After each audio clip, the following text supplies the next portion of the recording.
நட்சத்திர கதவு கட்டுப்பாட்டை இழந்தது. கருப்பு சக்தி கதிர் அதனை அழிக்க நேராக வந்து கொண்டிருந்தது.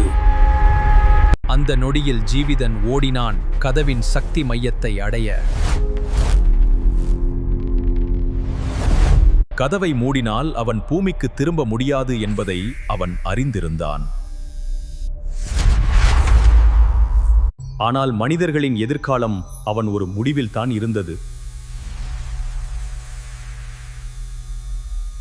அவன் சக்தி மையத்தை செயல்படுத்திய அந்த நொடியில் விண்வெளி முழுவதும் ஒரு பெரிய ஒளிவெடிப்பு ஏற்பட்டது.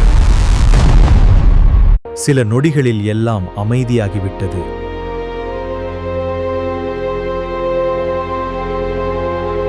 பூமியில் ஜீவிதனின் தியாகத்தை மனிதர்கள் என்றும் மறக்கவில்லை.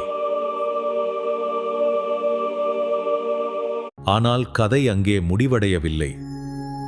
ஜீவிதன் இன்னும் பிரபஞ்சத்தில் இருந்தான்.